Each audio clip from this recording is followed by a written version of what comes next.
નમસ્કાર વિદ્યાર્થી મિત્રો, દ્રવ્યના ઉષ્મીય ગુણધર્મો વાળું ચેપ્ટર પૂરું થઈ ગયું છે અને હવે આપણે ચાલુ કરવાનું છે ઉષ્માગતિશાસ્ત્રનું JEE નીટ માટેનું ડિસ્કશન અને એમાં લેક્ચર નંબર 1 માં તમારું સ્વાગત છે। આજે ખોટી એક્સ્ટ્રા બકવાસ કર્યા વગર ડાયરેક્ટલી ઉષ્માગતિશાસ્ત્રની વ્યાખ્યા ઉપર આવીએ જે તમારે બિલકુલ ઉપયોગી નથી, પણ ચેપ્ટર ચાલુ કરવું છે તો ડાયરેક્ટલી તો દાખલામાં ઘૂસી નહીં જવાય, એટલે થોડુંક ઇન્ટ્રોડક્શન આપી દઉં। તો પ્રણાલી અને પર્યાવરણ વચ્ચે ઉષ્માના આદાન પ્રદાન અને તેના વડે અથવા તેના પર થતા કાર્યની સાથે સંકળાયેલી વિજ્ઞાનની શાખા એટલે કોણ? ઉષ્માગતિશાસ્ત્ર। આ એલિયન ભાષામાં બોલ્યો એવું લાગશે, સમજાય તો નહીં? તો પ્રણાલી અને પર્યાવરણ હમણાં જોઈએ, એના મહત્વના શબ્દો જ્યારે આપણે ચાલુ કરીએ ત્યારે જોઈએ કે શું છે પ્રણાલી અને પર્યાવરણ। પણ એટલું સમજી લો કે અહીંયા આપણે બે વસ્તુ વચ્ચે ઉષ્માના આદાન પ્રદાન વિશે ભણવાનું છે, તો એમાં શું નવું છે? તો આગલા ચેપ્ટરમાં ભણ્યા હતા, પણ અહીંયા એ ઉષ્માનું જે આદાન પ્રદાન થાય છે એને આપણે યાંત્રિક કાર્યમાં પણ ફેરવવાની કોશિશ કરશું। જે કંઈ પણ ઉષ્માનું આદાન પ્રદાન થાય છે એને યાંત્રિક કાર્યમાં પણ ફેરવવાની કોશિશ કરશું, એ અહીંયા નવું છે। અને એનો ફાયદો શું થશે? તો તમે બોર્ડ ભણી ગયા છો તો તમને ખબર હશે કે ઉષ્માનું કાર્યમાં રૂપાંતર કરવાથી તમે એનું એન્જિન બનાવી શકો, અથવા કાર્યમાંથી ઉષ્માનું રૂપાંતર કરવું હોય તો તમે રેફ્રિજરેટર બનાવી શકો, એસી બનાવી શકો। આ બધી વસ્તુનો ઉપયોગ કરવાનો છે, એટલા માટે થર્મોડાયનેમિક્સ ભણવું જરૂરી છે। અને અત્યારે તમને એકદમ સ્ક્રેચ થી આવે છે, ઉષ્માગતિશાસ્ત્ર એકદમ બેસિક થી ભણવામાં આવે છે, ઇવન તમે કેમિસ્ટ્રીમાં ભણ્યા હશો। હવે જ્યારે તમે એન્જિનિયરિંગમાં જાશો ત્યારે તો બહુ ડિટેલમાં આવશે, એટલે કદાચ જો બોર્ડ વખતે ધ્યાન ન આપ્યું હોય તો અહીંયા તમને બેસિક કોન્સેપ્ટ તો હું ક્લિયર કરાવીશ, ધ્યાન આપી દેજો। એન્જિનિયરિંગમાં ગયા પછી આ ચેપ્ટર ઘણું મહત્વનું થશે, એક્સ્ટ્રા કોર્સ કરવા પડશે યુટ્યુબ પરથી આ વિડિયો પછી તો જો કે તમે આ વિડિયો થોડા જોવા આવો, બીજા ઘણા વિડિયો તમને મળી જશે, પણ યુટ્યુબ પરથી ભણવું પડશે। એની કરતા શક્ય હોય તો તમે અત્યારે અહીંયા ધ્યાન આપજો। તો આટલી વસ્તુ કીધા પછી ડાયરેક્ટલી હવે પોઈન્ટ ઉપર આવીએ, જે ખરેખર JEE નીટ માટે મહત્વનું હોય। તો એમાં આપણે પહેલા મહત્વની અમુક વ્યાખ્યાઓ જોઈ લઈએ। એમાં સૌથી પહેલા તો પ્રણાલી જ આવશે, કારણ કે શરૂઆત જ આપણે પ્રણાલીથી કરી આખા ચેપ્ટરની। તો પ્રણાલી એટલે શું? કે ચોક્કસ હદ રેખામાં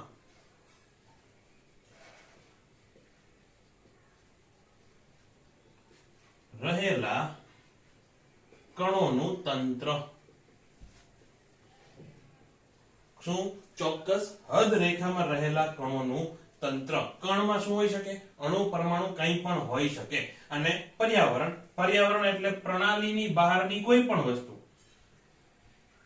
પ્રણાલીની બહારની કોઈ પણ વસ્તુ, પ્રણાલીની બહારની કોઈ પણ વસ્તુ લઈ લો તેને શું કહેવાય? પર્યાવરણ। અને બાકી હદ રેખામાં કે જેનો તમારે પ્રયોગ કરવો છે, કે જેનું તમારે ઓબ્ઝર્વેશન કરવું છે, એને શું કહેવાય? પ્રણાલી। મોટા ભાગે આખા ચેપ્ટરમાં આપણે શું લઈશું કે એક પાત્રમાં વાયુ ભરેલો છે, અને એ પણ કેવો? આદર્શ વાયુ, અને એને આપણે ઉપર પિસ્ટનથી બંધ કરી દઈશું। આ શું થઈ ગયું? પિસ્ટન। તો અહીંયા આપણું તંત્ર શું થશે? આ જે તમે વાયુ લીધો છે એ શું થઈ ગયું? પ્રણાલી અથવા તંત્ર। આ પ્રણાલીની જગ્યાએ ઉષ્માગતિકીય પ્રણાલી પણ લખી શકાય। ઓકે, તો આ શું થઈ ગયું? આપણો વાયુ જે છે તે એ પ્રણાલી અથવા ઉષ્માગતિકીય પ્રણાલી અથવા તંત્ર। અને વાયુની સિવાયનું બધું એટલે આ બોર્ડ, આ ટેબલ, આ હું, એ બધા શું થઈ ગયા? પર્યાવરણ। વાયુ સિવાયનું બધું શું થઈ ગયું? પર્યાવરણ। એટલે તમે કહી શકો કે પ્રણાલી વત્તા પર્યાવરણ બરાબર શું થાય? બ્રહ્માંડ। પ્રણાલી વત્તા પર્યાવરણ એ બંને મળીને શું બનાવે? આખું વિશ્વ કે આખું બ્રહ્માંડ બનાવે। કે વિશ્વમાં બે જ વસ્તુ હોય, આ તો પ્રણાલી હોય, આ તો પર્યાવરણ હોય। જેની ઉપર કાર્ય થતું હોય, કે જેની ઉપર તમે ઓબ્ઝર્વેશન કરતા હોય, એ શું થઈ ગયું? પ્રણાલી। અને એની સિવાયનું બધું શું થઈ ગયું? પર્યાવરણ। જેમ કે અત્યારે હું ભણાવું છું, તમે ભણો છો, આપણે બંને એકબીજા સાથે ઇન્ટરેક્ટ કરીએ છીએ, તો આપણે બંને શું થઈ ગયા? અત્યારે પ્રણાલી। પણ આ રૂમની બહાર મારા મમ્મી પપ્પા બહાર બેઠા હશે, તમારા મમ્મી પપ્પા ક્યાંક બાજુમાં બેઠા હશે, તો એ બધા શું થઈ ગયા? એ થઈ ગયા પર્યાવરણ। અને બધું મળીને શું બનાવે? એક વિશ્વ। પછી જોઈએ પ્રણાલીના પ્રકાર કેટલા હવે? તો પ્રણાલીના કુલ 3 પ્રકાર। એક ખુલ્લી પ્રણાલી, બીજું બંધ પ્રણાલી, અને ત્રીજું નિરાળી પ્રણાલી। તો પહેલું કયું છે? ખુલ્લી પ્રણાલી। તો એવી પ્રણાલી કે જે પર્યાવરણ સાથે દ્રવ્યની પણ આપ-લે કરે અને ઉષ્માની પણ આપ-લે કરે। ફોર એક્ઝામ્પલ, એક તપેલીમાં તમે પાણી ભરી દો અને એને તમે ગરમ કરો, તો અહીંયા પ્રણાલીમાં કોણ આવશે? પાણી. અને બાકીનું બધું શું થઈ ગયું? પર્યાવરણ. હવે ગરમ કરશો એટલે વરાળ જે છે એ આવી રીતે ઉપર નીકળી જશે, એટલે વરાળ ક્યાં જતી રહી? પર્યાવરણમાં જતી રહી, અને પાછી એ કેવી થઈ? નીચેથી ઉષ્મા લઈને ગઈ ને, એટલે આની જે ઉષ્મા હતી એની આદાન પ્રદાન પણ થશે અને દ્રવ્યનું પણ આદાન પ્રદાન થશે, એટલે એને શું કહેવાય? એ થશે ખુલ્લી પ્રણાલી. હવે એની વ્યાખ્યા નથી લખતો, તમારે લખ્યું હોય તમારા શબ્દમાં લખી શકો કે એવી પ્રણાલી કે જે દ્રવ્ય તથા ઉર્જા બંનેનું પર્યાવરણ સાથે આપલે કરી શકે. પછી બીજું આવશે બંધ પ્રણાલી.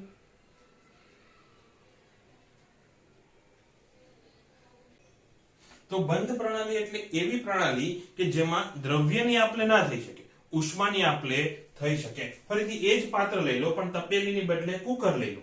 કુકરમાં તમે ભરો પાણી, કુકરની સીટી ઉપરથી એકદમ સીલ કરી દીધું એવું ધારી લો, નીચેથી હવે તમે એને ગરમ કરો. હવે શું થશે? અહીંયા આનું વરાળમાં રૂપાંતર થશે, વરાળ ઉપર જઈને અહીંયા બાજી જશે. આવી રીતે વરાળ બાજશે તો વરાળ તો કેટલી? 100 ડિગ્રી સેલ્સિયસ તાપમાને હશે ને, એટલે અહીંયા 100 ડિગ્રી સેલ્સિયસ વાઈજા પછી એ કુકરને ગરમ કરશે.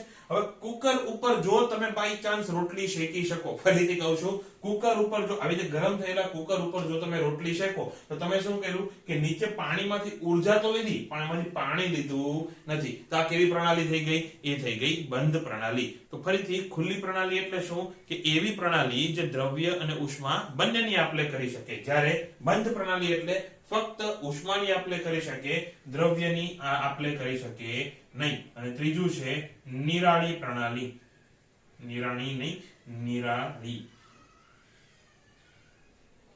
નિરાળી પ્રણાલી એટલે જેને દુનિયા જહાન સાથે કાંઈ લેવા દેવા નથી, કે નહીં ઉર્જાની આપલે કરે કે નહીં દ્રવ્યની આપલે કરે. અને ફરીથી હવે જો થર્મસમાં, હવે આ જ પાણીને પહેલા આપણે તપેલીમાં લીધું, હવે કુકરમાં લીધું, હવે લીધું આપણે એને થર્મસમાં. તો થર્મસમાં તમે આવી રીતે પાણી ભરો એટલે થર્મસમાંથી નથી પાણી લીક થવાનું. હા, થર્મસ સારી કંપનીનું લેજો, પાણી લીક ન થાય એવું. એટલે થર્મસમાંથી નથી પાણી લીક થવાનું. હવે દૂધની બોટલ જેવું લાગે છે પણ છે થર્મસ એવું ધારી લેજો. તો થર્મસમાંથી પાણી લીક નથી થવાનું અને ઉષ્માની પણ આપલે થવાની નથી, એટલે એક એવી પ્રણાલી થઈ ગઈ નિરાળી પ્રણાલી. હવે નંબર 3 છે ઉષ્માગતિકીય ચલ, અવસ્થા અને પ્રક્રિયા. ચલ, અવસ્થા અને પ્રક્રિયા ત્રણેયને એક સાથે જ આપણે સમજવાની છે.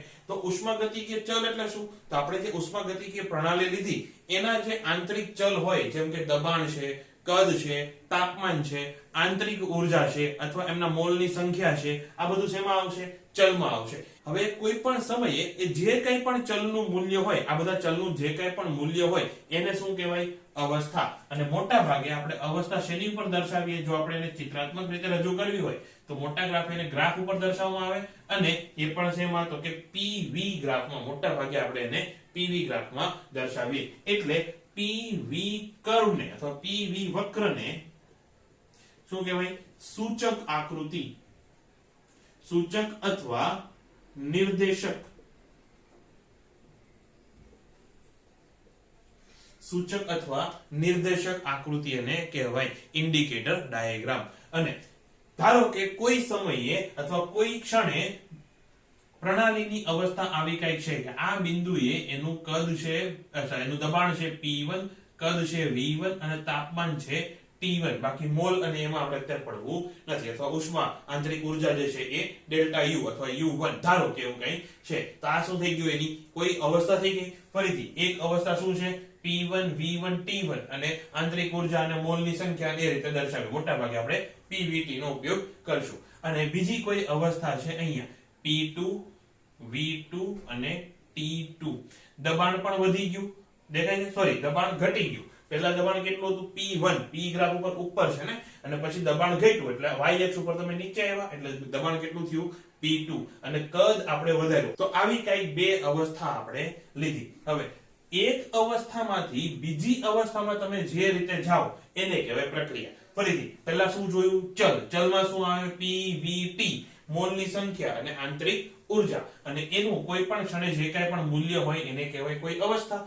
એવી ધારો કે આપણે બે અવસ્થા લીધી, હવે તમે અનંત અવસ્થા લઈ શકો. હવે અવસ્થા નંબર 1 થી અવસ્થા નંબર 2 જવા માટે અલગ અલગ રસ્તા લઈ શકો. કે તમે ધારો કે આવી રીતે આવ્યા કે પહેલા દબાણનો તફાવત ઓછો હતો, દેખાય છે? ગ્રાફ આડો હાલે છે, અને પછી ધીમે ધીમે અચાનક ઘટી ગયો દબાણ. તો આ એક રસ્તો લીધો. બીજો રસ્તો તમે ધારો કે આવો લીધો, એ આવી રીતે. અને ત્રીજો રસ્તો તમે લીધો આવી રીતે સીધી લીટીમાં. ચોથો રસ્તો તમે લીધો આવી રીતે. તો આ 1, આ 2, આ 3 અને આ 4. તો આ ચારે શું થઈ ગઈ? આને કહેવાય પ્રક્રિયા. આજે આપણે 1 થી 2 માં આવવા માટે જે પથ લીધો એને શું કહેવાય? પ્રક્રિયા. 1 થી 2 માં આવો એ રીતે તમે 2 થી 1 માં પણ જઈ શકો. અત્યારે આપણે 1 થી 2 માં જવાની પ્રક્રિયાની વાત કરી છે. આને શું કહેવાય ફરીથી? ઉષ્માગતિકીય ચલ. ચલમાં કોણ આવશે? પીવીટી, મોલની સંખ્યા અને આંતરિક ઉર્જા. પછી અવસ્થામાં શું આવશે? કે કોઈ પણ ક્ષણે એ જે ઉષ્માગતિકીય ચલના જે મૂલ્ય હોય એને કહેવાય અવસ્થા. અને એક અવસ્થામાંથી બીજી અવસ્થામાં તમે જે માર્ગે જાઓ એને કહેવાય પ્રક્રિયા. અને આગળનો છેલ્લો પોઈન્ટ છે પોઈન્ટ નંબર 4, ઉષ્માગતિકીય સંતુલન.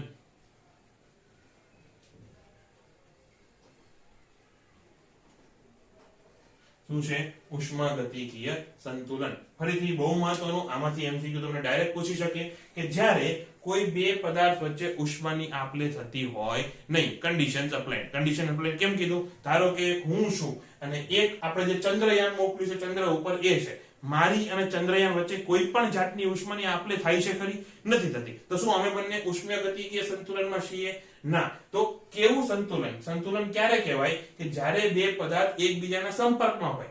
એકબીજાના સંપર્કમાં રહેલા બે પદાર્થ વચ્ચે જો ઉષ્માની આપ-લે થતી ન હોય, એટલે કે ડેલ્ટા ક્યુ નેટ, જો નેટ કહું છું, ડેલ્ટા ક્યુ નેટ બરાબર 0 હોય ત્યારે કહેવાય કે બંને વચ્ચે શું છે? ઉષ્માગતિકીય સંતુલન. એટલે કે ઉર્જાની આપ-લે તો શક્ય છે છતાં થતી નથી, ત્યારે ઉષ્માગતિકીય સંતુલન કહેવાશે. પછી એવું નહીં કે હું અહીંયા છું ને પેલો બાજુના ઘરમાં છે ને અમારા બે વચ્ચે કોઈ ઉષ્માની આપ-લે થતી નથી તો અમે બંને કેવા છીએ? ઉષ્મીય સંતુલનમાં. એવું કહેવાશે નહીં. ફરીથી અહીંયા જો આ પદાર્થ A હોય, અહીંયા આ પદાર્થ B હોય અને બંને વચ્ચે નેટ આપ-લે 0 હોય તો ઉષ્માગતિકીય સંતુલન કહેવાય. એવું થઈ શકે કે A માંથી B માં કંઈક ઉષ્મા જાય, એટલી જ ઉષ્મા B માંથી A માં આવે. એ શક્ય છે, એટલે આ નેટ લખ્યું. એવું પૂછે કે શું સંતુલનમાં ઉષ્માની આપ-લે થશે જ નહીં? તો ખોટું.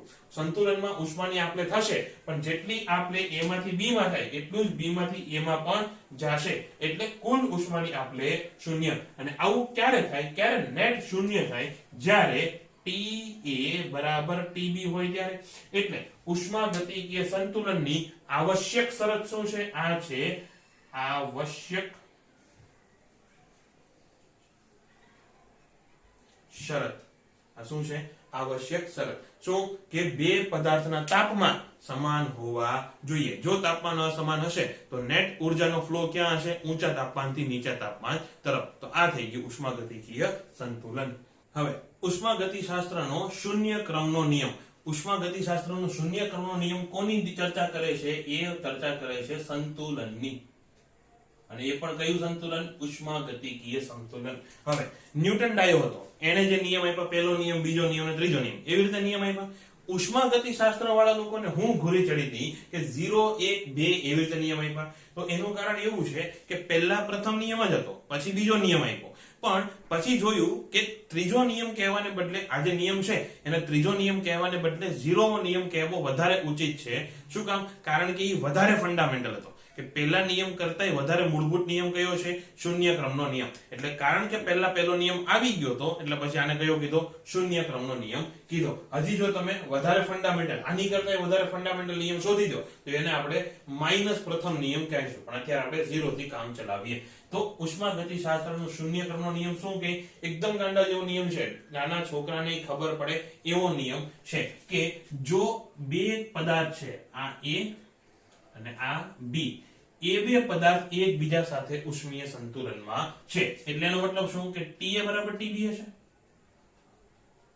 હવે આ B એકદમ ચાલુ વ્યક્તિ છે, એ આની સાથે સંતુલનમાં છે, સાથે C સાથે પણ સંતુલનમાં છે. એટલે B અને C પણ કેવા છે? સંતુલનમાં. તો TB બરાબર TC થશે.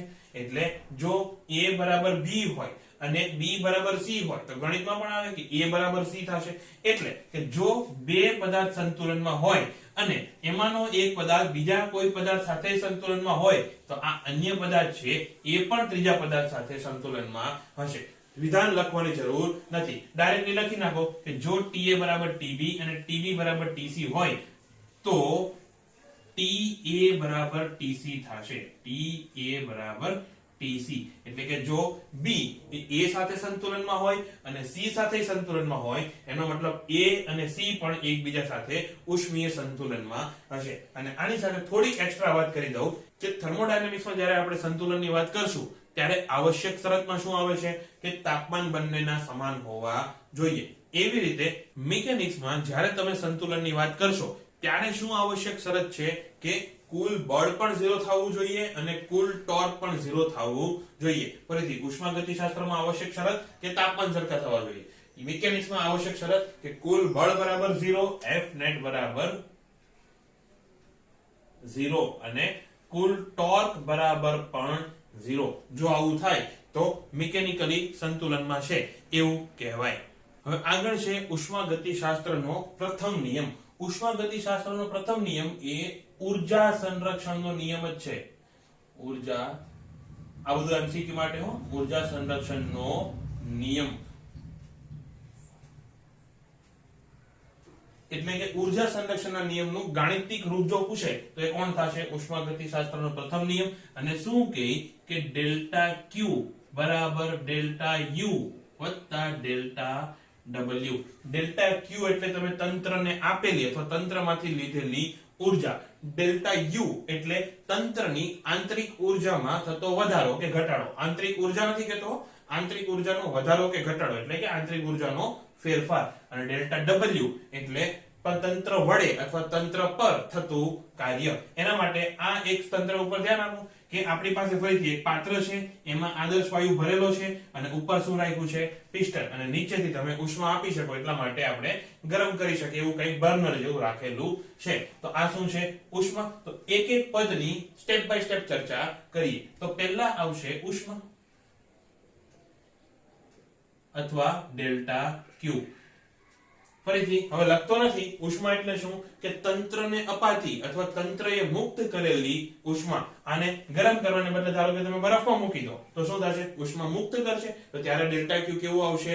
ઋણ આવશે. તો ક્યારે કયું ધન લેવું, ક્યારે કયું ઋણ લેવું એમાં પણ પ્રોપરલી ધ્યાન આપજો. કારણ કે કેમેસ્ટ્રીમાં તમે જ્યાં ધન લ્યો છો એ આપણે અહીંયા ઋણ લેવાનું થશે અને કેમેસ્ટ્રીમાં જ્યાં તમે ઋણ લ્યો છો એ આપણે ધન લેવાનું થશે. તો ઉષ્મા જ્યારે તમે આપો છો, જ્યારે તમે તંત્ર જો કેમેસ્ટ્રીમાં છે ને તમે પર્યાવરણની સાપેક્ષે બધું જોવો છો. કેમેસ્ટ્રીમાં આપણે શું જોઈએ? પર્યાવરણની સાપેક્ષે. એટલે જો પર્યાવરણ ઉષ્મા આપે તો જો હું પર્યાવરણ હોઉં તો મારી ઉષ્મા ઓછી થઈ કે નહીં? ફરીથી કહું છું, જો હું પર્યાવરણ હોઉં અને હું ઉષ્મા આપું તો મારી ઉષ્મા ઓછી થઈ. તો એટલે તમે કેમેસ્ટ્રીમાં આને ઋણ લેતા હશો. પણ આપણે કોની સાપેક્ષે જોવાનું છે? તંત્રની સાપેક્ષે. ફિઝિક્સમાં આપણે તંત્રની અંદર જઈને બેસવાનું છે. હવે જુઓ, હવે પર્યાવરણ ઉષ્મા આપે એટલે શું કે મને ઉષ્મા મળી ને એટલે મારી ઉષ્મા ધન થઈ. તો હું ઉષ્મા કેવી લઈશ? ધન લઈશ. એટલે જો પર્યાવરણથી તંત્રમાં ઊર્જા અપાય, પર્યાવરણ થી તંત્ર, જો તમે પર્યાવરણમાંથી તંત્રને ઊર્જા આપો તો ડેલ્ટા Q ધન લેવાનો. અને જો ઊંધું કરો કે પર્યાવરણમાં નહીં પણ તંત્રથી પર્યાવરણમાં,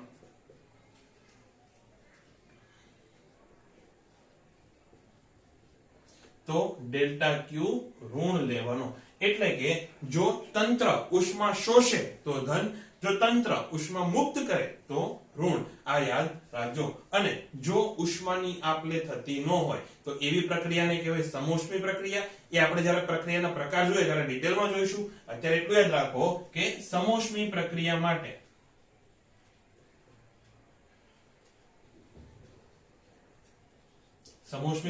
માટે ડેલ્ટા Q બરાબર 0.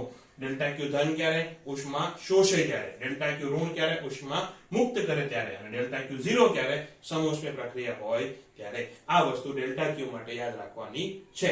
પછી નંબર 2 આવે આંતરિક ઊર્જા. આંતરિક ઊર્જાનો તફાવત. આમ તો આંતરિક ઊર્જાનો તફાવત ડેલ્ટા U. હવે ડેલ્ટા U આંતરિક ઊર્જા એટલે શું? તો આ જે કણ છે એ થાકણા તો બેસે નહીં, એ અમારી જેમ આમથી આમ દોડાદોડી તો કરતા જશે. એટલે કોઈ પણ કણ છે એ અસ્તવ્યસ્ત ગતિ કરતો હશે. આ તમે ગતિવાદ વાળા ચેપ્ટરમાં જોયું છે. એ આપણે જ્યારે ડિટેલમાં ડિસ્કસ કરીએ JEE નીટ માટે ત્યારે વાત. અત્યારે એટલું સમજો કે કોઈ પણ ગેસ છે, કોઈ પણ વાયુ છે, એના કણો અસ્તવ્યસ્ત ગતિ કરતા હશે, તો અસ્તવ્યસ્ત ગતિને કારણે એમાં કઈ ગતિ ઉર્જા હશે. બીજું, આ બે કણ છે, જો આદર્શ વાયુ ન હોય, જો આ વાયુ આદર્શ ન હોય તો બે કણ એકબીજા સાથે ઇન્ટરેક્શન પણ કરતા હશે. એ જ્યારે આંતર પ્રક્રિયા કરે તો એના કારણે એક સ્થિતિ ઉર્જા પણ પેદા થશે.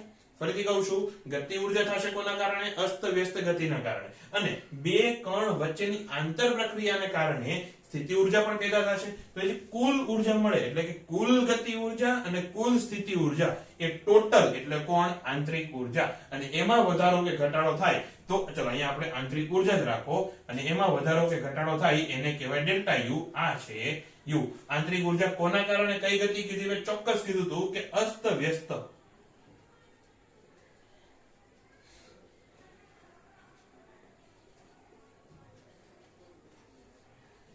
અસ્તવ્યસ્ત ગતિને કારણે ગતિ ઉર્જા પ્લસ સ્થિતિ ઉર્જા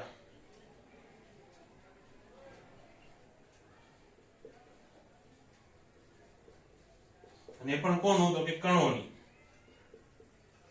ફરીથી, કણોની અસ્તવ્યસ્ત ગતિને કારણે ગતિ ઉર્જા અને કણોની સ્થિતિ ઉર્જાનો સરવાળો એટલે કોણ? આંતરિક ઉર્જા. ફરીથી અહીંયા અસ્તવ્યસ્ત ઉપર આટલું જોર શું કામ આપું છું? ધારો કે તમારી પાસે આ એક ડબ્બો છે, એમાં અહીંયા આવી રીતે વાયુ ભરેલા છે, એ બધા અસ્તવ્યસ્ત ગતિ કરે છે, એની કઈક આંતરિક ઉર્જા છે, રહેવા દો. હવે આને તમે આગળ ધક્કો મારો એટલે તમે એને ધારો કે અચળ વેગથી લઈ જાઓ છો, પ્રવેગથી પણ લઈ જઈ શકો, પણ અત્યારે ધારો કે તમે એને અચળ વેગથી ડબ્બાને લઈને જાઓ છો, એટલે એની ગતિ અસ્તવ્યસ્ત તો હતી, હાથે એક જનરલ ગતિ પણ એડ થઈ ગઈ કે નહીં? કે બધા કણ કાંઈ નહીં તો આ બાજુ તો ગતિ કરતા જશે, એ તો ફિક્સ થઈ ગયું ડબ્બાની સાથે. એટલે આ કઈ ગતિ થઈ? નિશ્ચિત ગતિ થઈ. ફરીથી અસ્તવ્યસ્ત ગતિ તો હતી, સાથે એક નિશ્ચિત ગતિ પણ એડ થઈ ગઈ, તો એને કારણે ગતિ ઉર્જામાં વધારો થયો. એ ગતિ ઉર્જા આંતરિક ઉર્જા ગણતી વખતે લેવાની નહીં. ફરીથી, જે નિશ્ચિત ગતિને કારણે જે ગતિ ઉર્જા છે એ તમારે આંતરિક ઉર્જાની ગણતરીમાં ધ્યાનમાં લેવાની નથી. એટલે જ્યારે પણ વાયુ ગતિ કરતો હોય ત્યારે શું કરવાનું? તેનું કઈક કેન્દ્ર હશે, દ્રવ્યમાન કેન્દ્ર. ધારો કે અહીંયા એનું દ્રવ્યમાન કેન્દ્ર છે, તો તમારે એની સાથે સાથે દોડવાનું. કે જેમ વાયુ દોડતો હોય તો તમારે એની સાથે સાથે દોડો. તમે એની સાથે સાથે દોડશો એટલે તમે એક વાયુ કેવો લાગશે? અસ્તવ્યસ્ત ગતિ કરતો લાગશે કે નહીં? દ્રવ્યમાન કેન્દ્રની સાપેક્ષે તો તમે સ્થિર થઈ ગયા, અથવા દ્રવ્યમાન કેન્દ્ર તમારી સાપેક્ષે તો સ્થિર થઈ ગયું, પછી તમને ખાલી અસ્તવ્યસ્ત ગતિ દેખાશે. એ સમયે જે ગતિ ઉર્જા હોય એ જ લેવાની. તો ફરીથી કહું છું, આંતરિક ઉર્જામાં ગતિ ઉર્જા જ્યારે નિશ્ચિત ગતિ થતી હોય, આખો વાયુ ગતિ કરતો હોય, ત્યારે કયો ભાગ લેવાનો? અસ્તવ્યસ્ત ગતિને કારણે જેટલી ગતિ ઉર્જા આવતી હોય એટલો જ ભાગ આંતરિક ઉર્જામાં ગણવાનો. હવે ફરીથી, આંતરિક ઉર્જા એ તાપમાનનું જ રૂપ છે, એટલે કે તાપમાનને કારણે આંતરિક ઉર્જા આવશે. ફરીથી, ગતિવાદ વખતે તમે જોશો કે અસ્તવ્યસ્ત ગતિ કરતી હોય ત્યારે એનું તમે રૂટ મીન સ્ક્વેર વેગ શોધશો. એ રૂટ મીન સ્ક્વેર વેગ ઉપર તાપમાન આધાર રાખતું હશે. તો એવી રીતે આંતરિક ઉર્જા પણ શેની ઉપર આધાર રાખતી હશે? તાપમાન ઉપર. કારણ કે આંતરિક ઉર્જા હોય કે તાપમાન હોય છે તો બંને અસ્તવ્યસ્ત ગતિના કારણે જ ને. એટલે બેનું સંબંધ શું છે એ તારવણી પછી કરશું. અહીંયા du એટલે કે તાપમાનનો ફેરફાર બરાબર લખાય NCV ડેલ્ટા T. એ શું થશે? NCV delta T. આ જોયેલું સૂત્ર લાગે છે? આવું આનો જોડવા ભાઈ તમને બતાવું કે ms ડેલ્ટા T. આ શું હતું? ઉર્જાનો ફેરફાર ને, અથવા આપેલી ઉષ્મા ને. શેની? તો કે ડેલ્ટા T જેટલો ફેરફાર કરવા માટે m દળના પદાર્થને આપવી પડતી ઉષ્મા, અને s શું છે? વિશિષ્ટ ઉષ્મા. એવી રીતે અહીંયા CV શું છે? મોલર વિશિષ્ટ ઉષ્મા. એ શું છે? મોલર વિશિષ્ટ ઉષ્મા.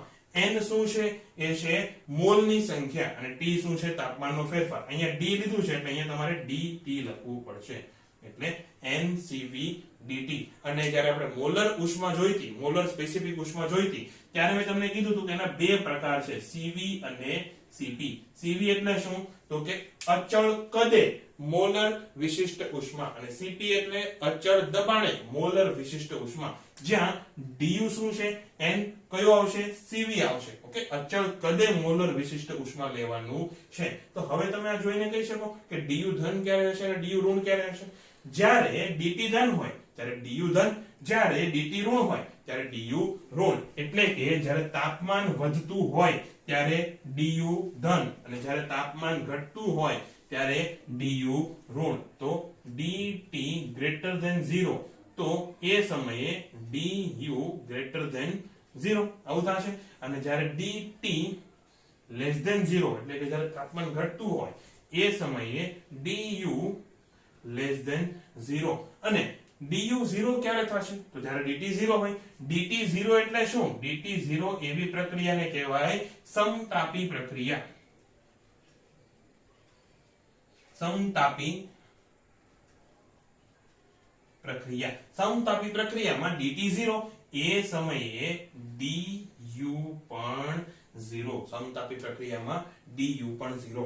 હજી ઉષ્માના આંતરિક ઉર્જાના ફેરફાર માટે એક હજી બહુ જ મહત્વની, એના MCQ ડેફિનેટલી પૂછાઈ શકે એવા બહુ જ મહત્વની વાત યાદ રાખવાની છે કે ઉર્જાનો આંતરિક ઉષ્માનો ફેરફાર, ચલો ડાયરેક્ટલી લખું છું તો u નો ફેરફાર અંતિમ અને પ્રારંભિક, u નો ફેરફાર એ અંતિમ અને પ્રારંભિક અવસ્થા પર આધાર રાખે છે.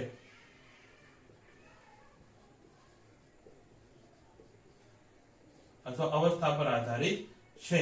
એ પ્રક્રિયાના પથ ઉપર આધાર રાખતો નથી.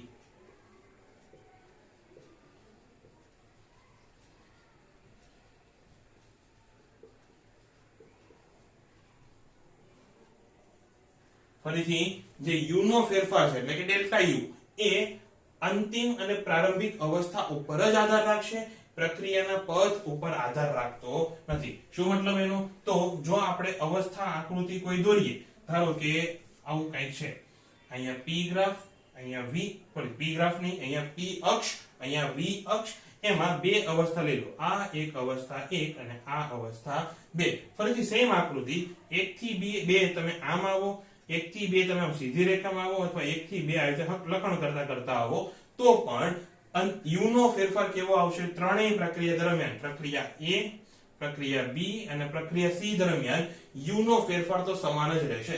જો 1 થી 2 માં u નો ફેરફાર ધારો કે 10 જૂલ હોય, તો A થી આવો કે B થી આવો કે C થી આવો, ડેલ્ટા u કેટલું આવશે? 10 જૂલ જ આવશે.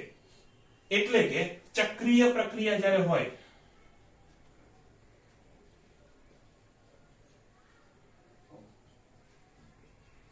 ચક્રીય પ્રક્રિયા માટે ડેલ્ટા u બરાબર 0. ચક્રીય પ્રક્રિયા એટલે શું?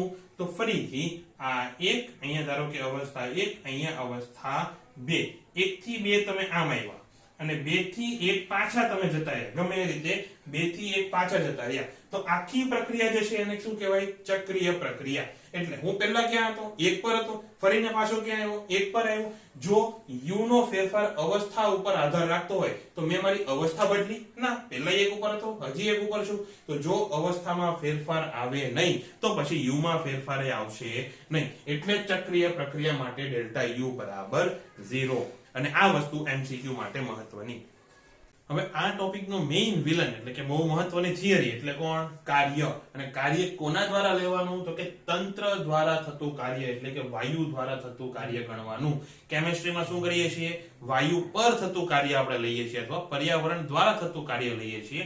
અહીંયા વાયુ દ્વારા તંત્ર પર વાયુ દ્વારા પર્યાવરણ પર થતું કાર્ય આપણે ગણવાનું છે. હવે કાર્યનું સૂત્ર શું છે? કાર્ય બરાબર છે W બરાબર F ડોટ ds, અને બંને કેવા? સદિશ. અને આ dw કે નાનું કાર્ય કે નાનું ડિસ્પ્લેસમેન્ટ થાય ds જેટલું, ત્યારે કાર્ય કેટલું થાય? તો કે F ડોટ ds. અચ્છા, એની પહેલા આપણું તંત્ર સમજાઈ દઉં તો ફરીથી સેમ ડબ્બામાં તમે સેમ વાયુ લીધો છે અને ઉપરથી આપણે રાખેલું છે પિસ્ટન. આનું કંઈક દબાણ હશે, એ દબાણ P.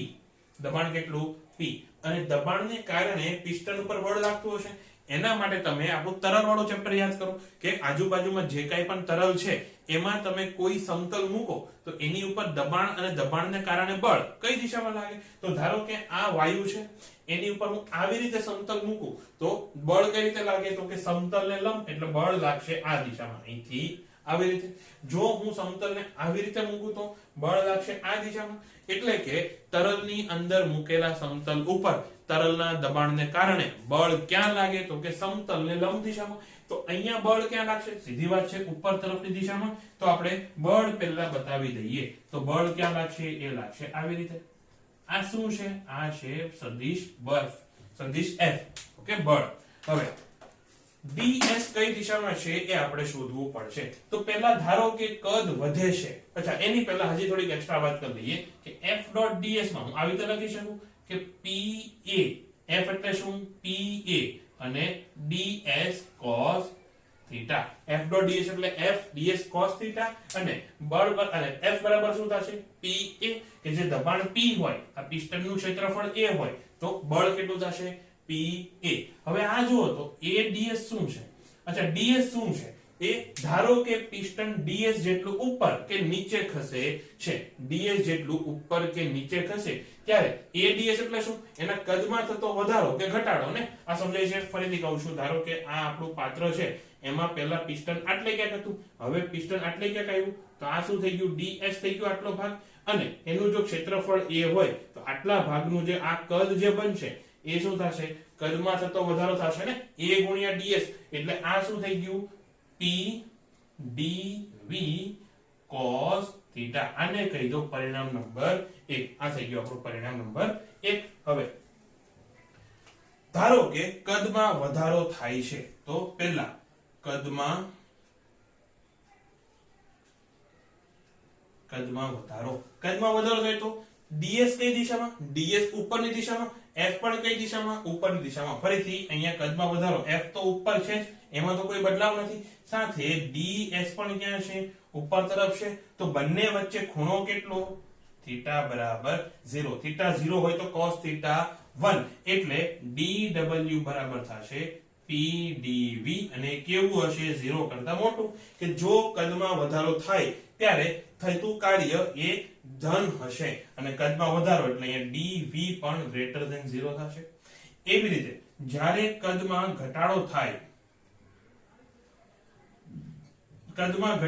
ત્યારે dv લેસ ધેન 0 થશે. કદમાં ઘટાડો થાય ત્યારે બળ કઈ બાજુ હોય, તો ઉપર તરફ જ હોય, પણ અહીંયા ઉપરનું બળ વધી જાય છે, નીચેથી બળ ઉપર તરફ છે પણ ઉપરથી પિસ્ટન વડે બળ વધારે લાગે છે, એટલે એનું ds ક્યાં થશે, નીચે તરફ થશે.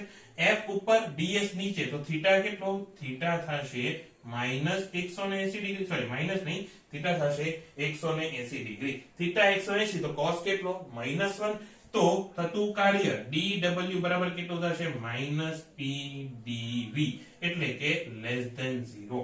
તો ફરીથી કાર્ય ધન ક્યારે, કદમાં વધારો થતો હોય ત્યારે, કાર્ય ઋણ ક્યારે, કદમાં ઘટાડો થતો હોય ત્યારે, અને જો કદમાં ફેરફાર જ ન થાય તો એવી પ્રક્રિયાને એના ફૈબાએ શું નામ આપ્યું છે, એને કહેવાય સમકદ પ્રક્રિયા.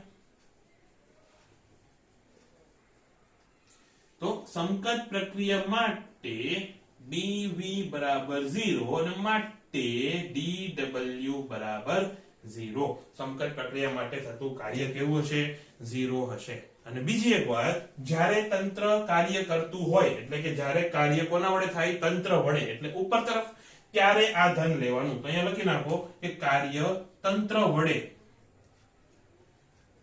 અને અહીંયા જ્યારે કાર્ય ઋણ હોય, એટલે તમે તંત્રને દબાવો છો ને, તો અહીંયા કાર્ય કોના વડે થાય છે, તો કે પર્યાવરણ વડે. અહીંયા જે કાર્ય છે એ થાય છે પર્યાવરણ વડે, અહીંયા જે કાર્ય થાય છે એ થાય છે તંત્ર વડે. અથવા અહીંયા કાર્ય કોના ઉપર થાય છે, તો કે પર્યાવરણ ઉપર થાય છે. અહીંયા કાર્ય કોના ઉપર થાય છે, તો કે તંત્ર ઉપર થાય છે. હજી એક વખત શોર્ટમાં કહી દઉં, જ્યારે કાર્ય ધન હોય ત્યારે તંત્ર વડે પર્યાવરણ ઉપર થાય છે, જ્યારે કાર્ય ઋણ હોય ત્યારે પર્યાવરણ વડે તંત્ર ઉપર થાય છે. આટલી વસ્તુ યાદ રાખવાની છે. અને કેમિસ્ટ્રીમાં આને તમે ઋણ લો છો અને આને તમે ધન લો છો. અત્યારે ફિઝિક્સમાં આ વસ્તુ યાદ રાખવાની છે. પ્રોપરલી લખજો, અને નોટ્સ તો મેં તમને મોસ્ટ પ્રોબેબલી સેન્ડ કરી દીધી હશે, તો એમાંથી થોડું જોઈને પણ કોપી કરજો. હવે આપણે સૂત્ર શું આવ્યું, w બરાબર p dv. જો dv ધન તો w ધન, અને જો dv ઋણ તો w ઋણ. આટલી વસ્તુ આપણે ખબર પડી ગઈ. હવે જો મારી પાસે p વર્સિસ v નો ગ્રાફ હોય, આ v, આ p, અને વક્ર ધારો કે આવો કંઈક છે, એટલે કે આ અવસ્થામાંથી આ અવસ્થામાં જવા માટે આવી કંઈક પ્રક્રિયા થાય છે.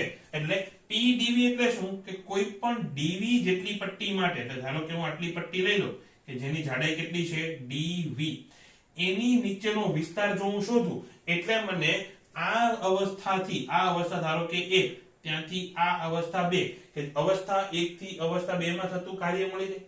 તો મારે કુલ કાર્ય શોધવું હોય, ધારો કે આ અવસ્થા 3 થી અવસ્થા 4 સુધીનું કુલ કાર્ય શોધવું હોય તો હું શું કરીશ કે અહીંયા ધારો કે કદ છે v3, અહીંયા કદ છે v4, તો હું શું કરીશ કે આવી નાની નાની પટ્ટી લઈને બધી પટ્ટીના ક્ષેત્રફળનો સરવાળો કરીશ એટલે મને શું મળશે, કુલ કદ મળશે, અથવા કુલ કદ નહીં સોરી કુલ કાર્ય મળશે. અમે શું કર્યું, નાની પટ્ટી લઈને સરવાળો કર્યો એટલે શું, ઇન્ટિગ્રેશન ને.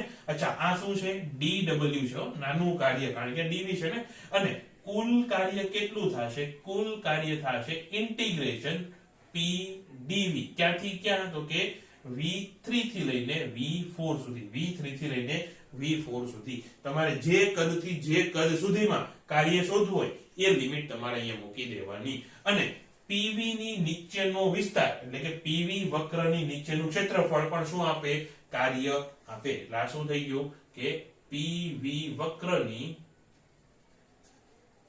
નીચેનું ક્ષેત્રફળ શું થઈ ગયું, PV વક્રની નીચેનું ક્ષેત્રફળ શોધો તો પણ તમને કાર્ય મળે. હવે બીજી એક વાત, ધારો કે 3 થી 4 નથી જવું, મારે જવું છે 4 થી 3, તો શું ફેરફાર આવશે. હવે 1 ને 2 ને ભૂલી જાઓ, પહેલા 3 થી 4 માં તમે આમ જતા હતા તો કદ શું થતું હતું, વધતું હતું. પહેલા v3 કદ હતું, હવે v4 કદ થયું. કદ વધતું હતું એટલે dv ધન હતું, dv ધન હતું એટલે કાર્ય ધન હતું. હવે એ જ પથ ઉપર હું જાઉં છું પણ ઊંધો, રોંગ સાઈડમાં જાઉં છું, 4 થી 3. જો 4 થી 3 જાવ તો મારું કદ v4 થી v3 થયું. જો મારું કદ v4 થી v3 થાય તો ઘટે છે, કદ ઘટે તો dv ઋણ તો dw ઋણ. તો પીવી ગ્રાફમાં ધન ઋણ કેવી રીતે નક્કી કરવાનું, તો જોવાનું કે તમે ડાબેથી જમણે જાવ છો કે જમણેથી ડાબે જાવ છો. જો તમે ડાબેથી જમણે જતા હોય તો ધન, ચલો અહીંયા લખું છું, જો પ્રક્રિયા ડાબેથી જમણે હોય તો કાર્ય ઋણ કાર્ય ધન, ev નહીં ve. અને જો પ્રક્રિયા ઋણથી ધન હોય, જો પ્રક્રિયા જમણેથી ડાબે હોય તો કાર્ય કેવું, કાર્ય નેગેટિવ. ફરીથી લોચા લાગી જાય તો ફરીથી બોલું છું, જો ડાબેથી જમણે જાવ તો ધન, જો જમણેથી ડાબે જાવ તો ઋણ. આટલું યાદ રાખજો. ઘણી વખત તમને અટવાવવા માટે PV ની બદલે VP કર્વ આપી દે, એટલે કે ગ્રાફ આવો આપે, અહીંયા V અને અહીંયા P આપે.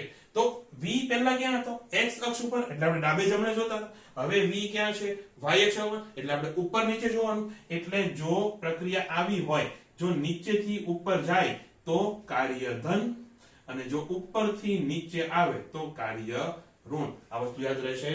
ગ્રાફમાંથી એકદમ કન્ફ્યુઝ કરાય એવો MCQ પૂછો હોય તો આ રીતે પૂછી શકે. 1-2 MCQ હું પણ પૂછીશ અને 1-2 MCQ તમને DPP માં પણ મળશે. તો હવે એક્ઝામ્પલ નંબર 1, અને એના માટે તમારે PV ગ્રાફ દોરવાનો છે, જેમ મેં હમણાં તમને પહેલા કીધું એ રીતે.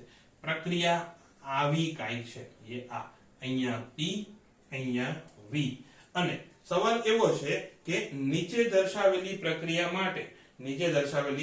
માટે પ્રણાલી વડે થતું કુલ કાર્ય, અને ઓપ્શનમાં એવું છે સતત વધે છે, સતત ઘટે છે, પહેલા ઘટે પછી વધે છે, અને પહેલા વધે પછી ઘટે છે. ફરીથી PDF માં જોઈ લેજો, નો સમજાણું હોય તો. અને જેની પાસે PDF નથી એના માટે હું ફરીથી બોલી જાઉં છું કે આકૃતિમાં દર્શાવેલી પ્રણાલી માટે થતું કાર્ય સતત વધે છે, સતત ઘટે છે, પહેલા ઘટે પછી વધે છે, અને પહેલા વધે પછી ઘટે છે. તો શું લાગે છે ઓપ્શન? ફટાફટ વિડિયો પોઝ કરીને આન્સર આપો તો PDF માં જોયા વગર. જો કે તમે જોઈ જ લીધું હશે, ચાલો હું આન્સર આપી દઉં કે અહીંયા આવશે સતત વધે છે. શું કામ? ગ્રાફ ક્યાં જાય છે? ડાબેથી જમણે જાય છે ને, સતત જાય છે. પહેલા ડાબે હતો અને સતત જમણે બાજુ આવે છે, એટલે કે કદ સતત વધે છે. એને સૂત્ર શું છે કે PdV, કાર્ય બરાબર શું થાય, PdV. એમાં P તો જો હંમેશા ધન જ છે. P ધન એટલે શું, ઉપર પહેલા ચરણમાં છે ને, x અક્ષની ઉપર છે, એટલે P તો હંમેશા ધન જ છે. dv, જો અહીંયા v હજી ધન છે પણ dv ઋણ હોઈ શકે. dv ઋણ ક્યારે હોય, ત્યારે તમે જમણી બાજુ ડાબી બાજુ જતા હોય ત્યારે.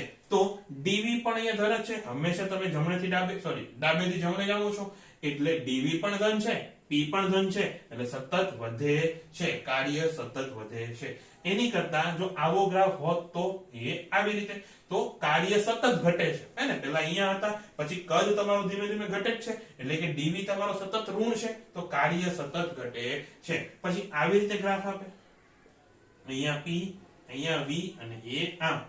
હવે જુઓ તો આ બિંદુને તમે કહી દો એ, આ બિંદુને તમે કહી દો બી, તો એ થી બી જવામાં કદ વધે, દેખાય તમે ડાબેથી જમણે જાવ છો, એ થી બી જાવ ત્યાં સુધી તમે ડાબેથી જમણે જાવ છો, બી થી સી જાવ ત્યારે તમે જમણેથી ડાબે જાવ છો, એટલે હવે પહેલા કાર્ય વધશે પછી કાર્ય ઘટશે. સમજાય છે? અહીંયા સતત વધે છે, આમાં સતત ઘટે છે, આમાં પહેલા વધે પછી ઘટે છે. અને જો આવો ગ્રાફ હોય, આ પી, આ વી અને એ આવી રીતે, તો પહેલા જો પહેલા તમે અહીંથી a થી d સુધીમાં v ઘટે છે, તમે જમણેથી ડાબે જાવ છો એટલે v ઘટે છે. પછી b થી c સુધીમાં પાછો v વધે છે, એટલે અહીંયા કાર્ય પહેલા ઘટશે પછી વધશે. હવે આશા રાખો કે આ વધઘટ વાળો ટોપિક એકદમ મસ્ત ક્લિયર થઈ ગયો હશે. અને જો આ ટોપિક તમને ખરેખર મસ્ત રીતે સમજાઈ ગયો હોય તો આનો જવાબ આપો, કોમેન્ટમાં આન્સર આપવાનો છે. કોમેન્ટમાં ફરીથી તમારું નામ, રોલ નંબર અને ક્લાસ સાથે આન્સર આપવાનો છે કે આ ગ્રાફમાં થતું કાર્ય, ફરીથી ઓપ્શન સેમ છે, સતત વધે, સતત ઘટે, પહેલા વધે પછી ઘટે અને પહેલા ઘટે પછી વધે. આનો તમારે જવાબ આપવાનો છે કે આ પ્રક્રિયામાં કાર્ય વધે છે, ઘટે છે, વધે પછી ઘટે કે ઘટે પછી વધે. અને આનો જવાબ તમારે કોમેન્ટમાં નામ, રોલ નંબર, ક્લાસ અને આના આન્સર સાથે મૂકવાનો છે. અને આનો જવાબ તમને આવતા વિડીયોના શરૂઆતમાં હું આપીશ. અને અત્યારે આ ક્લાસ અહીંયા પૂરો થાય છે. આશા રાખું કે તમને નવા ચેપ્ટરમાં કંઈક મજા આવશે. પહેલા ચેપ્ટરના સ્ટાર્ટિંગમાં જેમ વ્યૂઝ 400-500 આવતા હતા, ધીમે ધીમે 200-250 થઈ ગયા, એમ જેમ તમે કંટાળા એવી આશા રાખું કે આમાં તમે કંટાળશો નહીં. અને કદાચ મારા ખ્યાલથી એનું કારણ એક એવું પણ હોઈ શકે કે સ્ટાર્ટિંગમાં નવું ચેપ્ટર હોય તો નવો ઉત્સાહ હોય ને, બધા જોવે, પછી ધીમે ધીમે એકાદું લેક્ચર છૂટી જાય. હવે જો તમે ધારો કે લેક્ચર નંબર 4 છોડી દીધો, લેક્ચર નંબર 5 માં ટપો પડવાનો જ ન હોય, એટલે પછી તમે લેક્ચર 5 નો જો, 5 છોડી દીધો એટલે 6 નો જો, એવી રીતે ધીમે ધીમે કદાચ વ્યૂ ઘટતા હશે. હોઈ શકે મારા તરફથી એ કઈ કમી હોય તો એ હું સુધારવા કોશિશ કરીશ, પણ તમે પણ શક્ય હોય તો બધા જ વિડીયો જોવાનું રાખજો. એકાદો વિડીયો પણ ચૂકાશે એટલે પછી આગળ જોવાની ઈચ્છા થશે નહીં, એટલે તમને ભણવાનું રહી જશે, મારે વ્યૂ ઓછા આવશે. કોઈ તરીકા હે ભીખ માંગને કા? જો કે મારે એમાંથી કંઈ કમાવું નથી, મારે એમાંથી કંઈ એડ તો આવતી નથી, પણ તમે વિડીયો જોવો તો વધારે સારું. તો બસ આટલી બકવાસ કર્યા પછી આપણે આજનો ક્લાસ પૂરો કરીએ છીએ. Bye bye.